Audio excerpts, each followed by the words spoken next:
Türkmen, Uygur, Tatar, Azer bir boydur. Kara, Kalpak, Kırgız, Kazak bunlar bir su.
Традиции помогают народу сохранить свою культуру.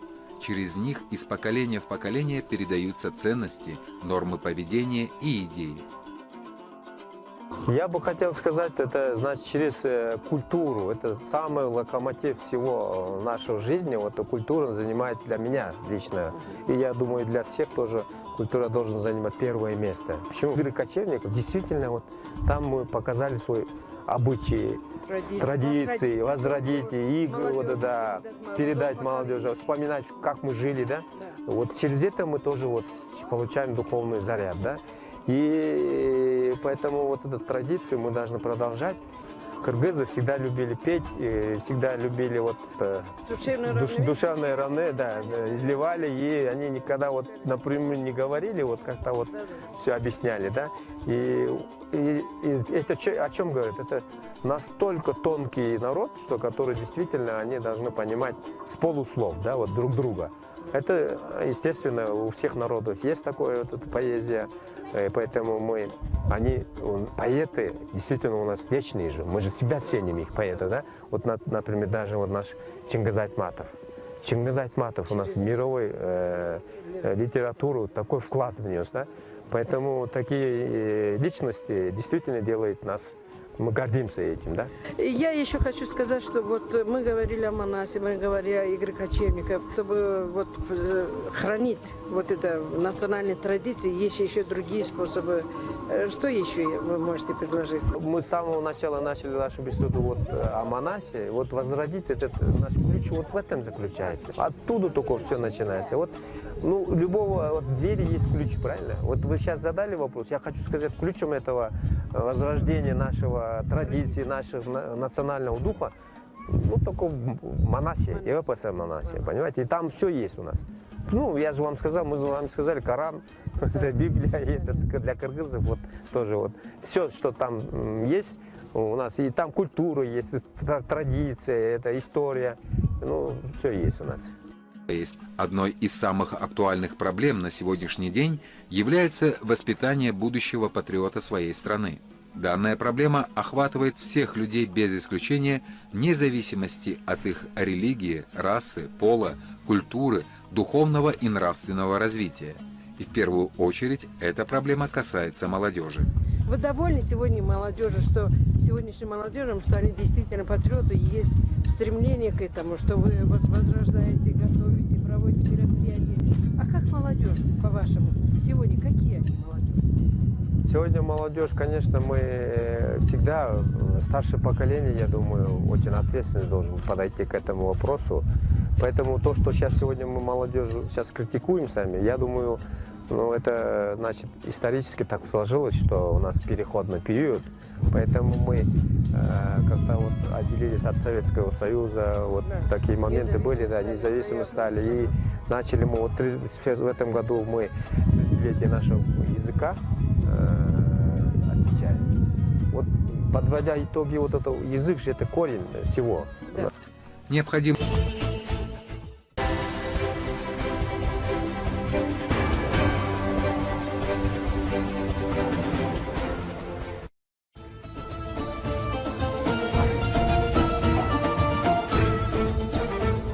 где находится могила Эртугрула Гази.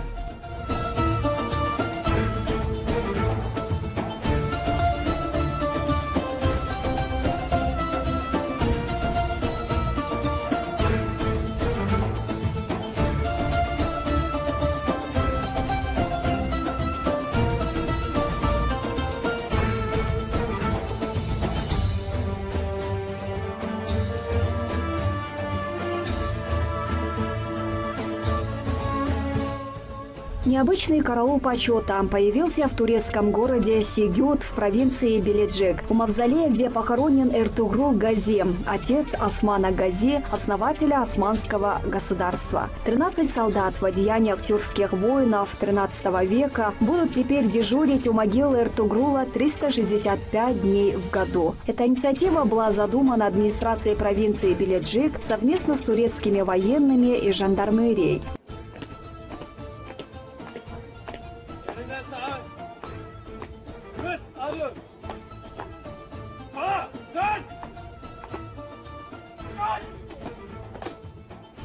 Ertuğrul Gazi Türbesi saygı nöbetini vukuatsız olarak devrediyorum. Ertuğrul Gazi Türbesi saygı nöbetini vukuatsız olarak devralıyorum. Ertuğrul Gazi Türbesi saygı nöbetini vukuatsız olarak devrediyorum. Ertuğrul Gazi Türbesi saygı nöbetini vukuatsız olarak devralıyorum. Ha, sola, dön. Üç adım ileri, ar. Yerlerinize, ar.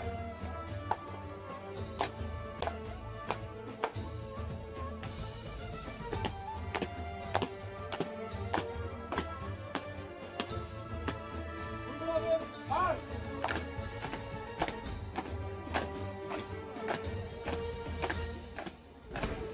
Личность Эртугрула стала необычайно популярной в последнее время в Турции благодаря телесериалу «Дирилиш Эртугрул», что означает «возрожденный Эртугрул». Вместе с самой личностью наблюдается также возросший интерес к доосманскому прошлому турок, в частности к этническим видам спорта, таким как стрельба из лука. К разряду новых таких традиций относятся и почетный караул из 16 тюркских воинов, представляющих тюркские империи, которые встречают иностранных гостей в новом президентском дворце в Анкаре.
Эртугрул Гази, заложивший основу Великой Османской империи, став оплотом и надеждой мусульман всего мира, в течение 6 веков влияла на ход мировой истории, объединила вокруг себя более 60 государств. В исследовании также представлены интересные сведения о легендарных предках Эртугрула, Атилле, Огусхане и другие. О его потомках, султанах Османской империи, рассказывается о роли тюрков в распространении ислама на обширных пространствах Азии, Африки и Европы, о тесных исторических связях с Россией. Слово «Эртугрул» образовано из двух слов «эр» и «тугрул». «Эр» означает «человек», «воин» или «храбрец», а «тугрул» означает «орел», «большая хищная птица». Исходя из этого, значение имени Эртугрул будет таково: человек-орел, воин-орел или храбрая хищная птица. Напоминаем вам отдельные высказывания Эртугрула Гази. Не бойтесь ничего. Того, кто боится, преследуют неудачи. Страх иногда допустим в обыденной жизни, но в ответственный момент гоните страх прочь. Усомнившись хотя бы на мгновение, вы потерпите поражение. На мужчине всегда лежит ответственность за свою семью, за женщину, за детей, которых она подарила ему. Нет времени на слабость, усталость и уныние. Есть лишь совесть, честь, верность и гордость.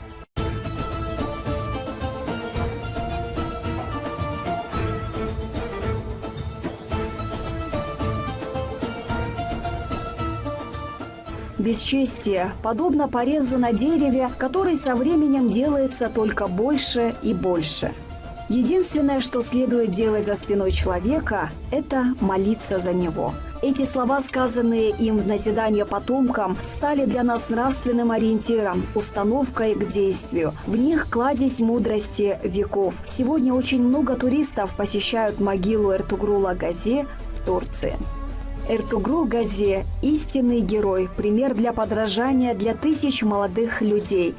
Кто гибнет в сражении, как доблестный воин, тот имя свое обессмертить достоин. А трус малодушный хоть жизнь свою спас, утративший честь, умирает 100 раз. Усердствуй в течение всей жизни, дабы смеяться в день своей смерти от радости, пока другие будут тебя оплакивать.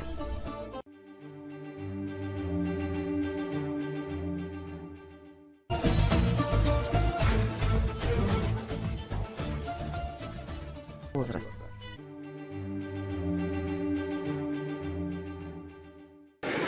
Алибала Ализаде, представляю компанию Агрибиоэкотех, ММГ, ЛЛС в Азербайджане. Что предлагаете Кыргызстану? Киргизстану я предлагаю, как и всем в Германии, в Венгрии, в Турции, предлагаем восстановление деградированных почв. Сегодня самая больная у нас проблема с почвами. Надо восстанавливать почвы, чтобы увеличить урожайность растений и выращивать сельскохозяйственную продукцию экологически чистыми. Это самое главное. Естественным способом. Точка естественная, только применяя биологические удобрения микроорганизмов. Это очень интересно. Но наши предки использовали этот. Вы сейчас хотите внедрить массово, да, этот? Совершенно верно. Наши предки, будем говорить так, и были шумеры, так называемые. Жили они между Тигром и Ефратом. Они собирали пшеницу, ячмень где-то под 250 центнеров с гектара. Сегодня мы собираем в Азербайджане в среднем 31 центнер с гектара. Значит, наши предки применяли. А что они делали? Они выращивали пшеницу, собирали урожай пшеницы, а всю солому, которая там оставалась, они запихивали в землю. После этого река разливалась, и с собой вместе приносила она ил, в составе которого было очень много микроорганизмов. Эти микроорганизмы разлагали всю эту, будем говорить, углерод. А для растений очень важен углерод. Это где-то 75-80% должно быть углерода. И это все разлагалось, и растения дышало этим углеродом, и получали они высокие урожаи. От кыргызстанских предпринимателей что требуется? От киргизстанских сельскохозяйственных фермеров требуется, чтобы они пригласили нас, или сами сюда приехали, пообщались мы, и мы эту технологию им здесь показали, и мы поехали в Киргизстан, там показали. Значит, вы хотите совместно работать или изучить, как надо? Нет, мы обучаем. Обучаете. Обучаем эти организации для того, чтобы они могли выращивать у себя экологически чистую продукцию.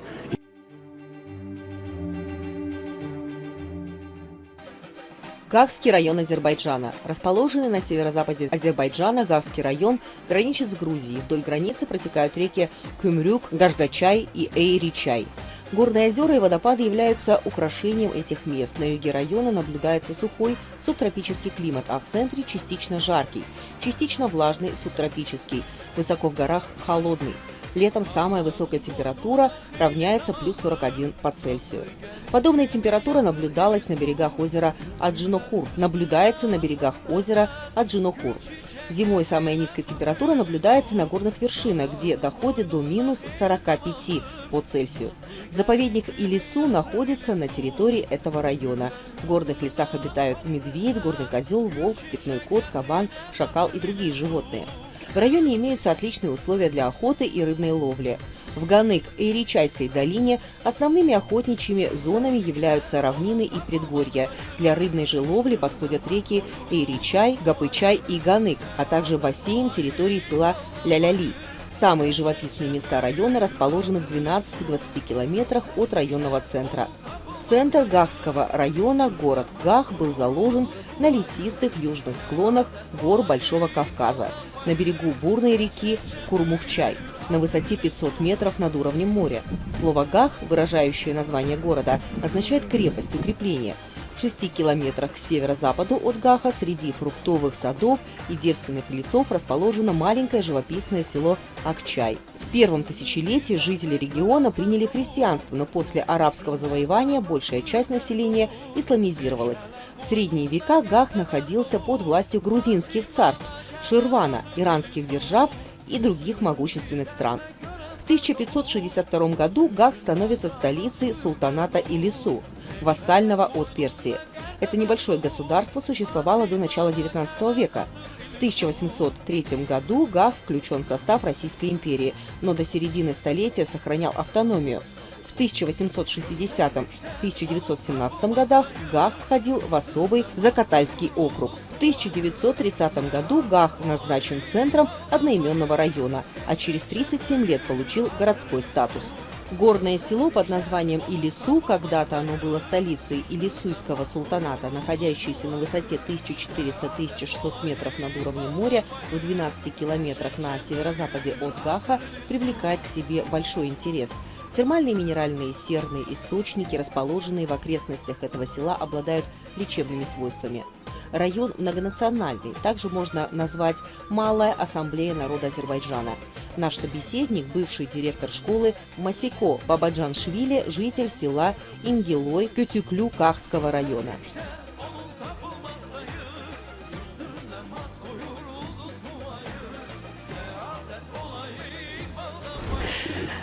Özünüzü təqdim edin. Babacanışvili Masiko Eristoviç, veteran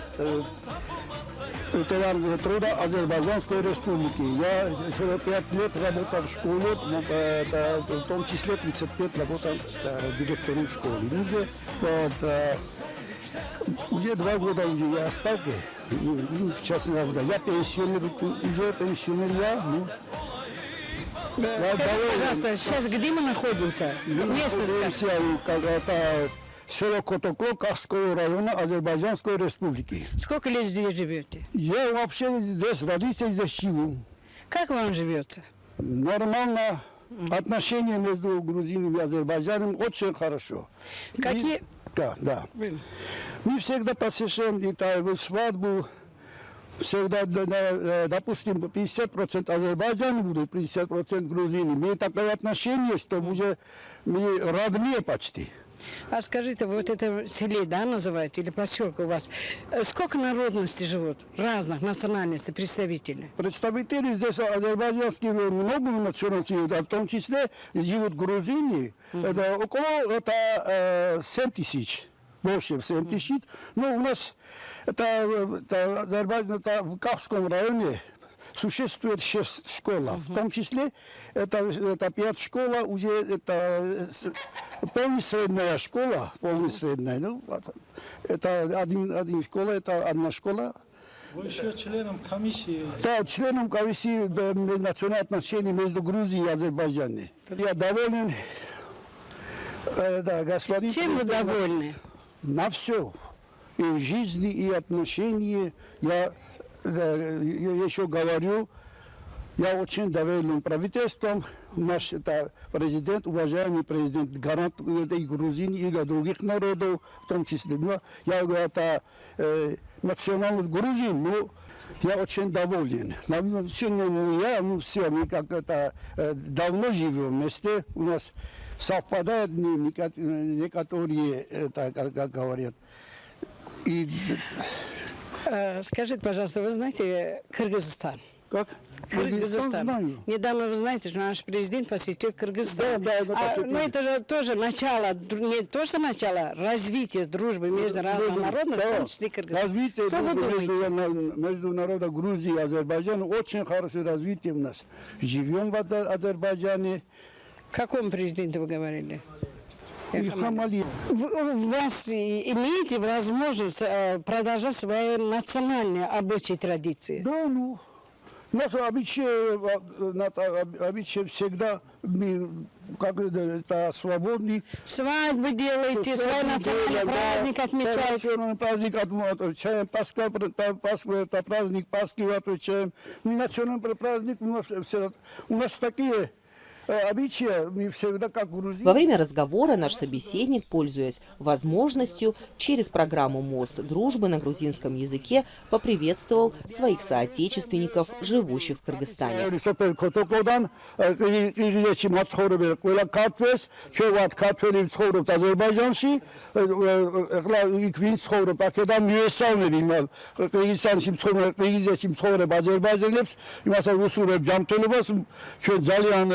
ახლო ურთიერთობა გვაქვს როგორც ქართველებს, ისე აზერბაიჯანელებს, ყოველთვის ჩვენ ისევად როგორც იყო როგორც ძმები, ისევად ერთმანეთს ხვდებით ქორწილში, ღმერთმა შორს გასვენებაზე ერთმანეთთან ვართ ყოველთვის აი ესე ძალიან მეგობრულად ვართ.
О пользе тыкв